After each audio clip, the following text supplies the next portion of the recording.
Pues parece que hay consenso en algo, que todo lo que tiene que ver con la SGAE suena mal. Esta sociedad privada de autores que debería funcionar como protectora de los derechos de sus socios, derechos de gente que no vive tan bien como a veces parece, pero resulta que después esconde pues muchas diversas tramas con prácticas poco decorosas que además se acompañan con comportamientos, que a la gente que discurre peluquerías, bares y fiestas, pues no le hace mucha gracia. Los últimos casos destapados tienen que ver con falsos creadores musicales y negocios, vaya por Dios, con la televisión. Hoy vamos a conocer más sobre este entramado con dos personas que tienen la firme voluntad de limpiar en algo que me consta que han intentado limpiar, pero ha faltado lejía y espátula. Tenemos hoy al dramaturgo Fermín Cabal y al guionista Antonio Onetti. Muy buenas noches a ambos. Bueno. Fermín, tú formaste parte de la directiva de la SGAE. ¿Qué viste?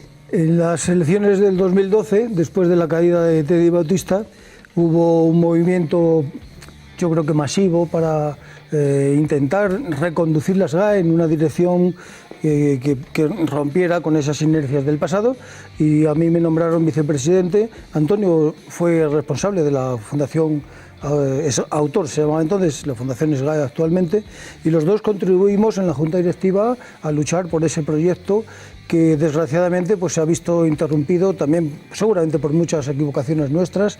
Estoy convencido que hemos metido la pata en muchas cosas y que creo que ahora mismo es el momento de rectificar en profundidad, y creo que la situación actual propicia que de verdad haya de nuevo un movimiento masivo de socios en pro de esa especie de... ¿Tú confías en que se puede cambiar desde dentro? Yo estoy convencido de que solo se puede cambiar desde dentro y de que ese es nuestro objetivo y nuestra tarea en estos momentos.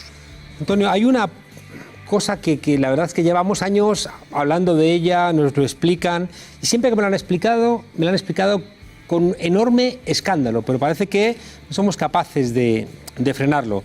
Estamos hablando de la rueda, ¿no? Con la que algunos han hecho grandes negocios. Explicad a los telespectadores qué es eso de la rueda, Antonio. A ver, las televisiones pagan derechos de autor por la música y los audiovisuales que se emiten.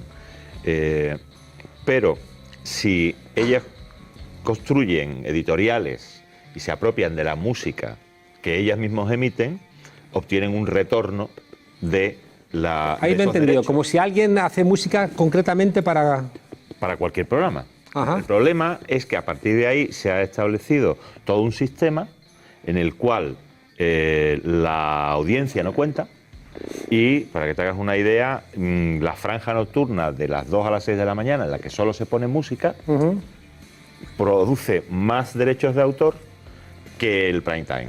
¿Por qué? Porque las televisiones se llevan la gran parte de esos derechos al retornárselos, la SGAE. ¿Y los autores de esa música quiénes son? Pues son autores, en muchos casos, muy honrados y muy respetables, que se dedican a trabajar pues por unas migajas, en la mayoría de los casos, que son las que le dejan las televisiones y los intermediarios. Y luego, además, hay otros fenómenos que son muy poco respetables, como las músicas inaudibles, que están supuestamente sonando durante otros programas que también computan, etcétera, etcétera, etcétera. Antes incluso se hacían falsas adaptaciones y toda una serie de trucos que de alguna manera... ¿Por qué se llama la rueda? Pues porque hay, digamos, un círculo cerrado que controla esos derechos. Tenemos los músicos que hacen música. Sí. Tenemos intermediarios. Tenemos las televisiones.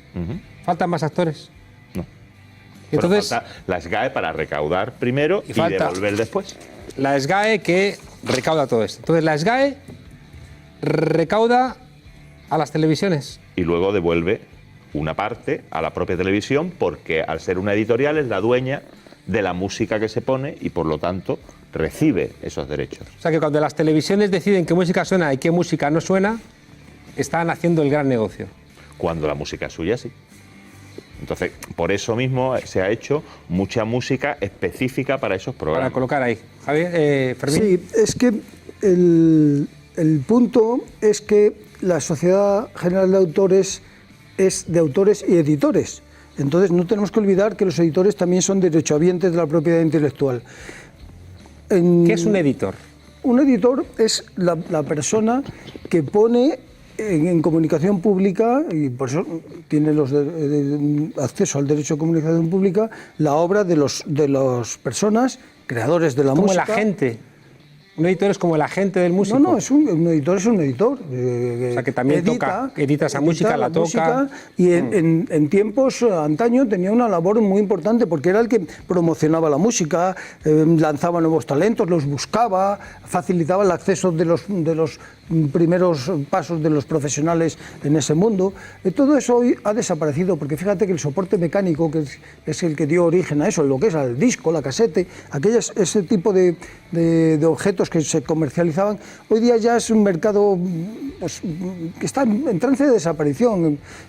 Prácticamente el LP hoy día ya no tiene ninguna importancia comercial. El dinero está hoy en las televisiones.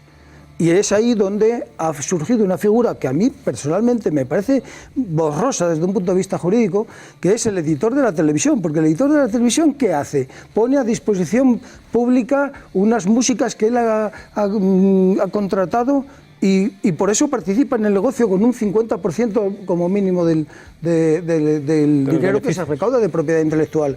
Entonces, claro, fíjate el negocio que aparece ahí para las televisiones. Es un bocado impresionante. Es el panal de rica miel al que 10.000 moscas acudieron. ¿Cómo se podría hacer eso más democrático? ¿Cómo sería ese proceso entendido de una manera más democrática? En todo el mundo existen sociedades de gestión que han tenido que enfrentar este problema y en todo el mundo se han tomado medidas, unas veces de tipo legislativo y otras veces de acuerdos privados. Por ejemplo, en ningún país europeo hay un retorno a las televisiones superior al 10%.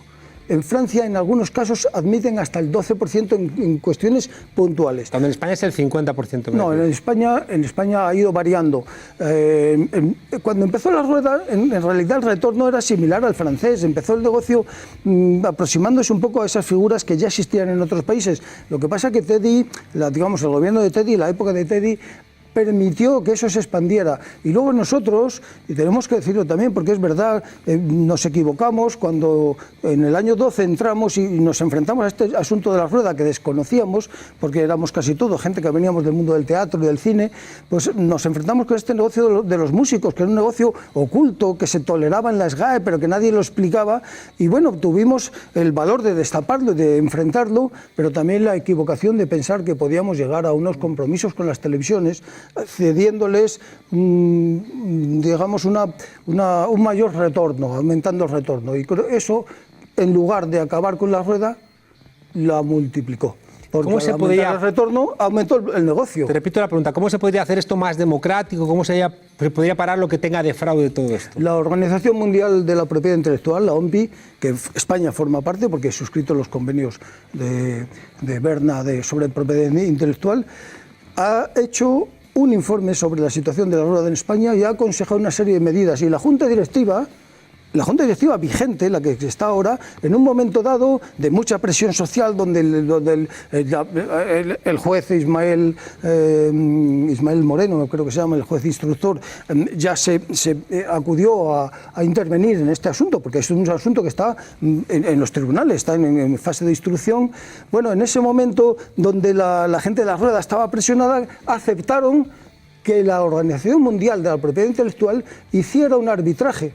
Y aceptaron que las conclusiones de ese arbitraje se iban a votar. Pero te repito, ¿pero en qué se traduciría eso? ¿En qué hay más autores? En una limitación de la participación, de los porcentajes de participación de la música en el monto total de la tarifa. Quiere decir, ahora mismo la música nocturna, según el laudo de la OMPI, no puede pasar del 20% y la OMPI recomienda que sea del 15%. Y el 15% es lo que aprobó la Junta Directiva. Bueno, pues bien, la rueda, cuando pasó ese momento donde estaban a la defensiva, ha contraatacado. ¿Y qué han hecho? No solamente, en un primer momento subieron la participación al 20% de la franja nocturna, pero es que ahora la han eliminado. Ahora han quitado el laudo de la OMPI, ya no les vale a estos señores. Esta mañana el Ministerio de Cultura, y es algo que hay que decir porque es importantísimo, le ha advertido a la SGAE que el reparto de junio del semestre que está en curso se tiene que hacer de acuerdo con el laudo de la OMPI. ¿Y sabes lo que ha ocurrido? Que ya la SGAE ha hecho un comunicado diciendo que se va a hacer el reparto sin el laudo de la OMPI. El 21, nos queda un minuto, tenéis una decisión para cambiar estatutos. Antonio, ¿qué os jugáis este jueves que viene? Nos jugamos un modelo de sociedad en la que lo que se está proponiendo es una sociedad absolutamente presidencialista, donde digamos que lo político mande sobre todo lo demás y por tanto pueda decidir de una manera mucho más arbitraria a dónde va el dinero, porque el SGAE recauda y reparte. Y la clave está en cómo se reparte.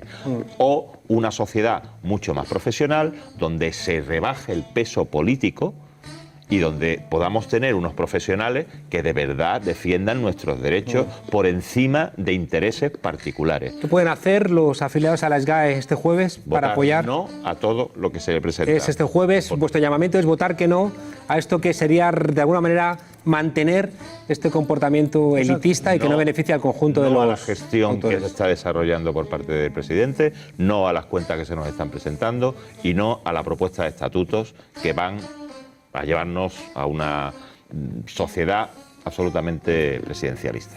Bueno, Fermín, Antonio, muchísimas gracias y le decimos a todos los músicos y artistas y autores de este país que si el jueves tenéis la oportunidad de salir de una SGAE que siempre nos remite a lo peor que tiene que ver con la cultura en nuestro país, hagáis vuestra parte y votéis en contra de los que quieren perpetuar esto. Muchas gracias a los dos por estar aquí y a vosotros, desobedientes. Os espero mañana con nuevo ministro aquí en La Frontera a las 9:15. Hasta mañana, desobedientes.